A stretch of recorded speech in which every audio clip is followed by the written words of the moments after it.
नाशिकमध्ये बुवाबाजी विरोधी संघर्ष परिषद आता आयोजित केली आहे आणि महाराष्ट्र अंधश्रद्धा निर्मूलन समितीनं यासाठी पुढाकार घेतलाय।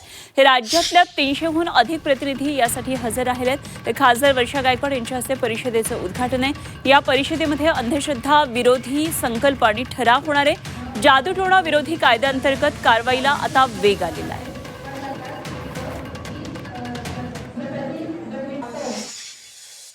पुन्हा एकदा महाराष्ट्रभर हे बुवाबाजी संघर्ष अभियान सुरू करणार आहे। महाराष्ट्रामध्ये आमची सर्व प्रशासनाला विशेषतः मुख्यमंत्र्यांना निवेदन आहे की बुवाबाजीच्या विरोधात आम्हाला साथ करावी, कारण आमच्याकडे हे अशोक खराताच्या प्रकरणानंतर अनेक तक्रारी आलेल्या आहेत आणि तक्रारी दाखल करायला पोलीस हस्तक्षेप करत नाही।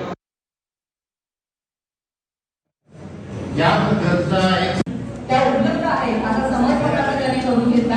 अशा महिलेचं आपण सगळेजण अभ्यासामध्ये असेल त्या परिषदेचं औचित्य सुद्धा लक्षात आलं असेल, पण त्यात जी